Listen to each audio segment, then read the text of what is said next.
నమస్తే దీక్ష అకాడమీకి స్వాగతం. నేను శిరీష.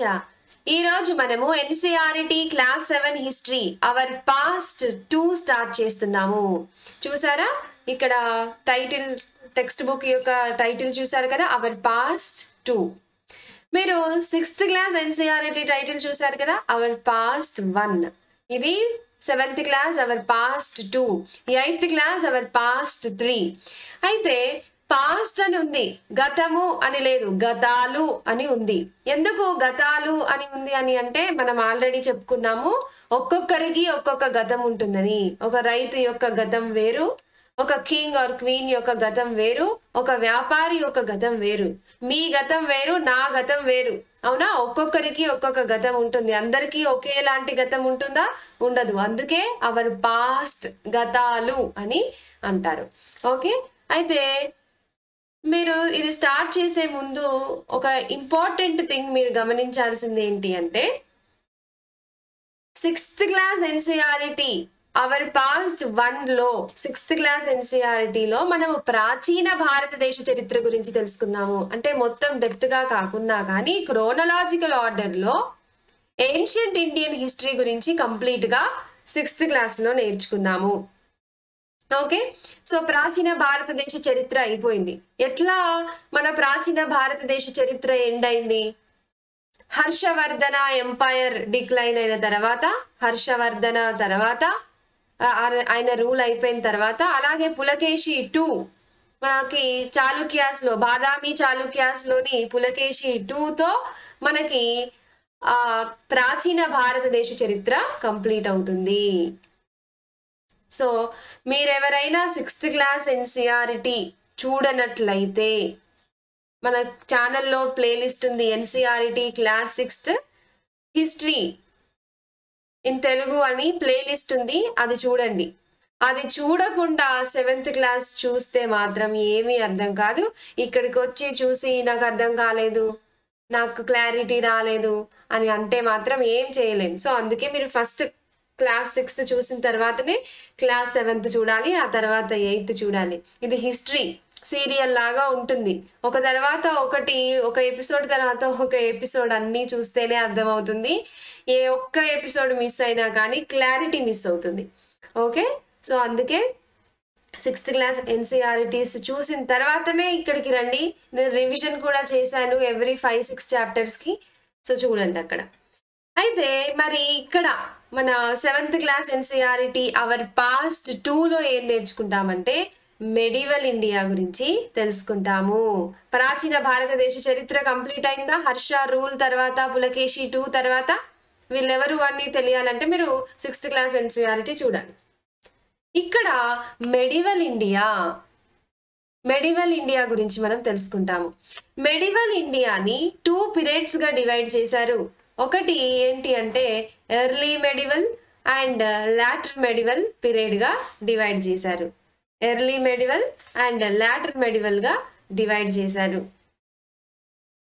ఎర్లీ మెడివల్ ఎప్పుడు, ఎక్కడి నుంచి ఎక్కడి వరకు ఉంటుంది అని అంటే, ఢిల్లీ సుల్తానేట్స్ వచ్చే వరకు 8th సెంచరీ నుంచి 8వ శతాబ్దం నుండి ఢిల్లీ సుల్తానేట్స్ వచ్చే వరకు అది ఎర్లీ మెడివల్ పీరియడ్ అని అంటారు. ఢిల్లీ సుల్తానేట్స్ వచ్చిన తర్వాత నుంచి బ్రిటిషర్స్ వచ్చే వరకు దాన్ని లాటర్ మెడివల్ పీరియడ్ అని అంటారు. ఓకే, అర్థమైందా? 8th సెంచరీ టు మనకి ఒక 12th సెంచరీ వరకు దాన్ని ఎర్లీ మెడివల్ పీరియడ్ అని అంటారు. 12th సెంచరీ నుంచి 18th సెంచరీ వరకు దాన్ని లాటర్ మెడివల్ పీరియడ్ అని అంటారు. అర్థమైంది కదా? సో ఈ 7th క్లాస్ హిస్టరీలో మనం చదివేది మెడివల్ ఇండియా గురించి. ఓకేనా? క్లారిటీ వచ్చిందా? ఇక్కడ మనము దేని గురించి చదువుతున్నాము అనేది మెడివల్ ఇండియా గురించి చదువుతున్నాము. యూరోపియన్స్ వచ్చే వరకు, బ్రిటిషర్స్ వచ్చే వరకు మన 8th సెంచరీ నుంచి 18th సెంచరీ వరకు చదువుతాం. అరౌండ్ 750 నుంచి 750 CE టు 1750 ఆ టైం వరకు తెలుసుకుంటాం.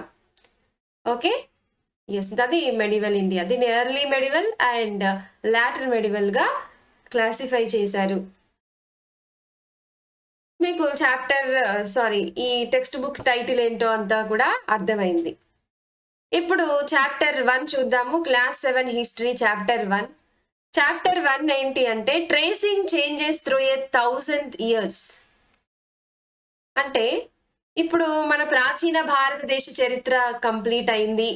ఆ తర్వాత ఒక 1000 సంవత్సరాలు, 1000 సంవత్సరాలకి మార్పులు ఏమేమి జరిగాయి, ఒక 1000 సంవత్సరాలలో మార్పులు ఎన్ని జరిగాయి, ఒక 20 సంవత్సరాల కింద ఇప్పుడు ఎన్ని మార్పులు జరిగాయి, ఒక 15-20 సంవత్సరాల కింద అసలు ఫోన్లు ఉన్నాయా, లేవు. ఎంత టెక్నాలజీ పెరిగింది, 5G వచ్చింది, స్మార్ట్ ఫోన్స్ వచ్చాయి, టెక్నాలజీ పెరుగుతూ వచ్చింది కదా. 20 సంవత్సరాల కిందకి ఇప్పటికి ఉన్న మార్పులు ఏంటి అంటే మీరు ఏం చెప్తారు, మార్పులు ఏమేమి వచ్చాయో మీరు చెప్తారు.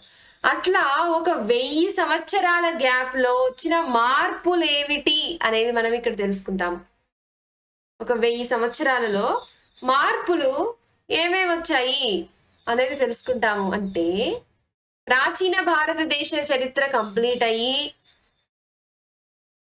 మన మెడివల్ ఇండియాలో అరౌండ్ 750 నుంచి 1750 వరకు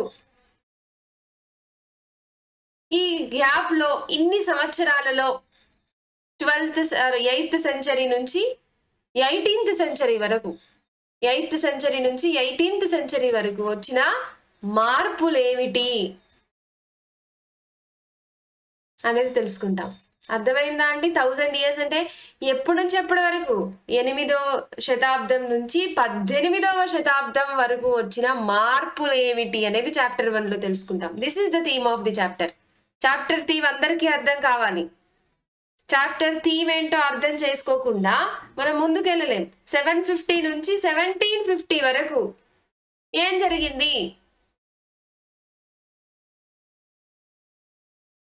వెయ్యి సంవత్సరాలు ఉందా? 8th సెంచరీ నుంచి 18th సెంచరీ వరకు, 8th సెంచరీ నుంచి 18th సెంచరీ వరకు వచ్చిన మార్పులు ఏంటి? ఎన్నో మార్పులు జరిగాయి. Social changes, economical changes, political changes, cultural changes. ఆ మార్పులన్నిటి గురించి కూడా ఈ చాప్టర్ 1 లో మనం ట్రేస్ చేస్తాము. అర్థమైంది కదా? ఎస్. సో ఈ చాప్టర్ 1 పార్ట్ 1 ఇందులో చూస్తాం. ప్రతి చాప్టర్ ని 2 భాగాలుగా విభజించి నేర్చుకుందాము. దీంట్లో పార్ట్ 1 1వ భాగం దీంట్లో చూద్దాం. ఓకే, ఇంట్రడక్షన్ టు చాప్టర్ 1 అయిపోయింది. చాప్టర్ 1 ఏంటి? 1000 సంవత్సరాలలో 8వ శతాబ్దం నుంచి 18వ శతాబ్దం వరకు జరిగిన మార్పులన్నిటి గురించి కూడా ఏంటి అనేది మనం దీంట్లో చూస్తాం. Then what are we going to study in this chapter? Sub topics ఏంటో చూద్దాము. New and old terminologies. Terminologies అంటే టర్మ్స్, అంటే వొకాబులరీ ఇవి ఉంటాయి కదా, అవి మారాయి. పాతవి ఏంటి, కొత్తవి ఏమిటి? ఫస్ట్ ఒకదాన్ని సూచించేందుకు వాడారు, తర్వాత అదే పదాన్ని వేరే దాన్ని సూచించడానికి వాడారు. సో అట్లా న్యూ అండ్ ఓల్డ్ టెర్మినాలజీస్ ఏమిటి? లాంగ్వేజ్ లో మార్పులు వచ్చాయి, టర్మినాలజీస్ వొకాబులరీలో మార్పులు వచ్చాయి. Second one, historians and their sources. చరిత్రకారులకి వాళ్ళకి ఈ చరిత్రలో ఇలా జరిగింది అని ఈ 1000 సంవత్సరాలలో మెడివల్ ఇండియా గురించి వాళ్ళకి ఎలా తెలిసింది, వాళ్ళ సోర్సెస్ ఏమిటి అనేది తెలుసుకుంటాము. కొత్త సామాజిక మరియు రాజకీయ సమూహాలు వచ్చాయి, అవేమిటి? New social and political groups గురించి తెలుసుకుంటాము. తర్వాత సామ్రాజ్యం గురించి తెలుసుకుంటాము. తర్వాత ఓల్డ్ అండ్ న్యూ రిలీజియన్స్ గురించి తెలుసుకుంటాము. 6th, thinking about time and historical periods గురించి తెలుసుకుంటాము. ఇవి మనం ఈ చాప్టర్లో తెలుసుకోబోయేవి. అయితే మీకు ఇంకొక విషయం నేను మీకు చెప్పాలి. ఏంటంటే ఇక్కడ చాప్టర్ నేమ్స్ అనేవి డిఫరెంట్గా ఉంటాయి. చాలా మంది ఎన్సీఆర్టీస్ చూసి కన్ఫ్యూజ్ అవుతారు. మీరు ఏం కన్ఫ్యూజ్ అవ్వద్దు. ఇక్కడ మీరు చాప్టర్ థీమ్ ఏమిటి, దీంట్లో ఏం నేర్చుకుంటున్నాము అనేది మీరు అర్థం చేసుకుంటూ వెళ్తే ఈజీ. అట్లా కాకుండా నేను జస్ట్ ట్రాన్స్లేట్ చేసుకుంటాను ఇక్కడ ఉంది ఏంటి అనేది అంటే మాత్రము ట్రాన్స్లేషన్ చేస్తూ చదివితే మాత్రం అది టైం వేస్ట్. ఇంకా అలా మొహమాటమే లేదు చెప్పడానికి, చదివి వేస్ట్. Okay, yes. అయితే మీరు ఇప్పుడు మెడివల్ ఇండియా అనేది ఎప్పటి నుండి స్టార్ట్ అవుతుందో అనేది మీకు అర్థమైందా? హర్ష రూల్ ఎండ్ అయిన తర్వాత, బాదామి చాళుక్యాస్ లోని పులకేశి II యొక్క రూల్ ఎండ్ అయిన తర్వాత మనకి దాంతో ప్రాచీన భారతదేశ చరిత్ర కంప్లీట్ అవుతుంది. తర్వాత హర్ష రూల్ తర్వాత పరిస్థితి ఏందయ్యా అని అంటే చూస్తే మనకి రాజ్పుత్స్ వస్తారు, నార్త్ లో రాజ్పుత్స్ వస్తారు. ఇదంతా ఇక్కడ విని మీరు కన్ఫ్యూజ్ అవ్వద్దు, జస్ట్ మీకు ఒక ఐడియా కోసం చెప్తున్నాను. ప్రాచీన భారతదేశ చరిత్ర తర్వాత మనకి నార్త్ లో చూసుకుంటే రాజపూత్స్ వస్తారు. అందులో మనకి పాలా డైనెస్టీ అని ఇంకా చాలా డైనెస్టీస్ ఉంటాయి. వాటి గురించి మనం సిలబస్ లో నేర్చుకుంటాము. మరి సౌత్ లో ఏందయ్యా పరిస్థితి అని అంటే, ఈ దక్కన్ ప్రాంతంలో ఏంటి పరిస్థితి అని అంటే, మనకి ఈ హర్ష ఎంపైర్ అప్పుడు ఉన్నప్పుడే మనకి బాదామి చాళుక్యాస్ అంటే Pulakeshi I Harsha empire contemporaries లోనే మనకి బాదామి చాళుక్యాస్ ఉంటారు. ఇప్పుడు ఇటు సైడ్ చూస్తే, సారీ ఇక్కడ పెన్ పనిచేయట్లేదు. ఓకే, సో ఇటు చూస్తే బాదామి చాళుక్యాస్ ఉంటారు. వాళ్ళు ఎప్పటి నుంచి ఎప్పటి వరకు ఉంటారు? Badami Chalukyas 6th to 8th or western Chalukyas అని అంటారు. 6th to 8th సెంచరీ వరకు ఉంటారు. అంటే వీళ్ళు ప్రాచీన భారతదేశ చరిత్ర ఆ పీరియడ్ లోనే స్టార్ట్ అవుతారు. వీళ్ళ తర్వాత మనకి రాష్ట్రకూటాస్ వస్తారు. రాష్ట్రకూటాస్ తర్వాత మళ్ళీ మనకి కళ్యాణి చాళుక్యాస్ వస్తారు around 10th to 12th century ఆ టైంలోకి. రాష్ట్రకూటాస్ మనకి 8th to 10th వస్తారు. మనకి ఎర్లీ ఆర్ వెస్ట్రన్ చాళుక్యాస్ కి తర్వాత కళ్యాణి చాళుక్యాస్ కి మధ్య రాష్ట్రకూటాస్ వస్తారు. మళ్ళీ ఇటు సైడ్ చూసుకుంటే మనకి పల్లవాస్ ఉంటారు, తమిళనాడు కాంచీపురం ఆ పీరియడ్ లో. పల్లవాస్ తర్వాత చోళా ఇంపీరియల్ చోళాస్ వస్తారు. అక్కడ చోళాచేర పాండ్యాస్ వేరు, సంగం డైనెస్టీస్ లో ఉన్న వాళ్ళు వేరు, వీళ్ళు వేరు, ఇంపీరియల్ చోళాస్ వస్తారు. సో ఇట్లుంటది అనమాట పరిస్థితి. ఏంటి, ఎర్లీ మెడివల్ ఇండియాలో రాజపుత్స్ ఉంటారు. రాజపుత్స్ల గురించి మనం తెలుసుకుంటాం, సిలబస్ లో తెలుసుకుంటాము. ఇప్పుడు మీరు కంగారు పడద్దు దాని గురించి. ఇక్కడ మనకి చాలా దక్కన్ ప్రాంతంలో సౌత్ లో చూసుకుంటే మనకి బాదామి చాళుక్యాస్ అప్పుడే స్టార్ట్ అవుతారు. కానీ టైం అండ్ స్పేస్ మీరు అర్థం చేసుకోవాలి. తర్వాత రాష్ట్రకూటాస్ వస్తారు. రాష్ట్రకూటాస్ తర్వాత కళ్యాణి చాళుక్యాస్ వస్తారు. ఇటు సైడ్ చూస్తే మనకి పల్లవాస్ వస్తారు. పల్లవాస్ తర్వాత ఇంపీరియల్ చోళాస్ వస్తారు. దాని గురించి మనం స్టాండర్డ్ సిలబస్ లో తెలుసుకుంటాం. కానీ ఈ చాప్టర్ లో ఇప్పుడు 7th క్లాస్ ఎన్సీఆర్టీకి రండి. ఈ చాప్టర్ లో మనం తెలుసుకునేది ఏంటి అంటే, ఈ మెడివల్ ఇండియాలో ఈ పీరియడ్ లో 750 నుంచి 1750 వరకు అరౌండ్ అప్రాక్సిమేట్ రఫ్లీ టైమింగ్స్ చూస్తే వచ్చిన మార్పులు ఏంటి అనేది మనం ఈ చాప్టర్ లో ట్రేస్ చేస్తాము. ఓకే, అయితే if the context in which information produced changes with time, what about language and meanings? అయితే టైం గడుస్తూ ఉంటే ఇన్ఫర్మేషన్ అనేది చేంజ్ అవుతుంది, అవునా? అంటే సమాచారం మారుతూ వస్తుందా లేదా? చరిత్ర టైం గడుస్తూ ఉంటే చరిత్ర మారుతూ వస్తుంటూ ఉంటుంది, చరిత్ర పెరుగుతూ ఉంటుంది. మరి లాంగ్వేజ్ అండ్ మీనింగ్స్, మరి భాష సంగతి ఏమిటి, అర్థాల సంగతి ఏమిటి అంటే అవి కూడా మారుతూ వచ్చాయి అన్నమాట. Historical records exist in a variety of languages which have changed considerably over the years. Okay, historical records మనకి చెప్తున్నాయి చాలా లాంగ్వేజెస్ లో వాళ్ళ హిస్టారికల్ రికార్డ్స్ చూస్తే అక్కడ ఉన్న మీనింగ్స్, భాష అనేది మారుతూ వచ్చింది. ఫర్ ఎగ్జాంపుల్ ఇప్పుడు మెడివల్ పర్షియన్ లాంగ్వేజ్ అనేది మోడర్న్ పర్షియన్ లాంగ్వేజ్ తో పోలిస్తే వేరుగా ఉంది. Okay, so the difference is not just with regard to grammar and vocabulary. సరే, పదాలు మారినాయి, గ్రామర్ మారిందా అంటే అదొకటే కాదు, గ్రామర్ ఒకటే కాదు, వ్యాకరణం ఒకటే కాదు, పదాల యొక్క అర్థాలు కూడా టైం గడుస్తూ ఉంటే మారుతూ వస్తున్నాయి అని చెప్పారు. సో ఈ 1000 సంవత్సరాల కాల వ్యవధిలో లాంగ్వేజ్ మారింది. తర్వాత పదాల యొక్క అర్థాలు మారాయి వివిధ భాషల్లో అనేది మనం ఇక్కడ చూస్తున్నాము. అలాగే ఇక్కడ చూడండి ఈ మ్యాప్స్, దీన్ని చూస్తే మనకి సరే ఇది భారతదేశం యొక్క మ్యాప్, ఇండియా మ్యాప్ అని చెప్తాం. మరి దీన్ని చూడండి, ఇది చూస్తే ఇదేంది అసలు, ఇదేంతో మాకు అర్థం కావట్లే అన్నట్టుంది కదా. ఎస్, కానీ ఇది కూడా ఇండియన్ మ్యాపే, ఏంటి ఇండియన్ మ్యాప్ ఇట్లుంది ఏంది అని మీరు అంటారు కదా. సో ఇది మనకి 12th సెంచరీలో 1154వ సంవత్సరంలో ఒక అరబ్ జియోగ్రఫర్, ఆయన పేరు ఏఐ ఇద్రిషి. ఏం పేరు ఆయన పేరు?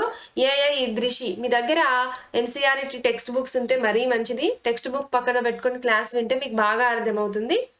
ఓకే, ఏఐ ఇద్రిషి అనే అరబ్ జియోగ్రఫర్ ఇండియన్ సబ్ కాంటినెంట్ గురించి ఒక వరల్డ్ లో ఎలా ఉంది ఇండియన్ సబ్ కాంటినెంట్ అనేది అని ఇలా రాశాడు. అంటే ఆయనకున్న నాలెడ్జ్ ప్రకారం, అప్పుడు ఆయనకున్న టెక్నాలజీ ప్రకారం, అప్పుడున్న టెక్నాలజీ ప్రకారం ఇలా ఉంటుంది అని అన్నాడు అనమాట. ఓకే, తర్వాత 1720s లో 1720లో మళ్ళీ ఒక ఫ్రెంచ్ కార్టోగ్రఫర్ అంటే ఎవరండి? ఏ పర్సన్ హూ మేక్స్ మ్యాప్స్ ని తయారు చేసే వాళ్ళని కార్టోగ్రఫర్ అని అంటారు. సో ఆయన ఒక ఫ్రెంచ్ కార్టోగ్రఫర్ ఏం చేశాడనంటే ఇట్లా ఈ మ్యాప్ లేదు, భారతదేశం యొక్క మ్యాప్ ఇలా ఉంది అని అన్నాడు. అంటే 1154 నుంచి దాదాపు ఎన్ని సంవత్సరాలు ఉంది? 600 సంవత్సరాలు ఉంది రఫ్లీ. 600 సంవత్సరాలలో, అంటే ఈ 1000 సంవత్సరాలలో ఉన్న మార్పుల గురించే కదా మనం ట్రేస్ చేస్తున్నాము. లాంగ్వేజ్ మారింది, ఒకటి వేషధారణ మారుతుంది, భాష మారుతుంది, ఉండే ఇళ్లలో విధానం మారుతుంది. ఎన్ని మారుతాయండి? మారుతాయి కదా. సో అట్లా ఒక మార్పు ఏంటి అంటే 1154లో భారతదేశం యొక్క మ్యాప్ ఇలా ఉంది అని అరబ్ జియోగ్రఫర్ ఏఐ ఇద్రిషి చెప్తే, మళ్ళీ ఒక 600 సంవత్సరాల తర్వాత 1720లో భారతదేశం యొక్క మ్యాప్ ఇలా ఉంది అని చెప్పారు. సో ఇది మార్పా కాదు? అప్పుడు ఇలా ఉందనుకున్నారు, తర్వాత ఇలా, ఇది ఇప్పుడు యాక్సెప్ట్ చేసాం మనం, అవునా? సో ఇలా మార్పులు వచ్చాయి అనేది మనం ఫస్ట్ చేంజ్ ఏంటి అనేది ఇక్కడ మనం చూసాం. సో కార్టోగ్రాఫర్ అంటే ఎవరండి? The person who makes maps. Okay, so ఇట్లా 600 సంవత్సరాలకు టైంలో మనకి ఇలా చేంజెస్, సబ్ కాంటినెంట్ గురించి ఇన్ఫర్మేషన్. ఇప్పుడు మనము అప్పుడు భూమి తిరగట్లేదు అనుకున్నాం మనం, కానీ చాలా సంవత్సరాలకు తెలిసింది భూమి తిరుగుతుంది అని, అవునా? సూర్యుడు తిరుగుతున్నాడు అనుకున్నాం, కానీ చాలా ఇప్పుడు మనకి జియోసెంట్రిక్ థియరీ, హీలియోసెంట్రిక్ థియరీ, ఇట్లా థియరీస్ ఉన్నాయి కదా, ఒక్కొక్కరు ఒక్కొక్క థియరీ ఉంది. సో మనకి ఇన్ఫర్మేషన్ అనేది ఒక దాని గురించి ఫస్ట్ ఒకటి తెలిసింది, తర్వాత ఇంకా మారింది. అట్లా చేంజెస్ వచ్చాయా లేదా? సో అట్లా చేంజెస్ వచ్చాయి అనేది ఇక్కడ చెప్తున్నారనమాట. సో ఒకటి మ్యాప్ లో చేంజెస్ వచ్చాయి. మీకు అర్థమవుతుందా ఈ చాప్టర్ దేని గురించో? మెడివల్ ఇండియాలో వచ్చిన మార్పులు ఏమిటి? ఫస్ట్ ఎర్లీ మెడివల్ పీరియడ్ లో మ్యాప్ గురించి భారతదేశం ఉపఖండం ఇలా ఉంది అని ఏఐ ఇద్రిషి చెప్తే 1720లో ఫ్రెంచ్ కార్టోగ్రాఫర్ ఇలా ఉంది అని చెప్పాడు. ఇది ఒక మార్పు అని నేను మీకు చెప్తున్నాను. అర్థమైందని అనుకుంటున్నాను. అర్థం కాకపోతే కింద అడగండి, నేను చెప్తాను. టెలిగ్రామ్ లో గ్రూప్ కూడా ఉంది, అక్కడ కూడా అడగండి. ఓకే, సో అట్లా హిస్టారియన్స్, మన చరిత్రకారులు చాలా జాగ్రత్తగా ఉండాలన్నమాట.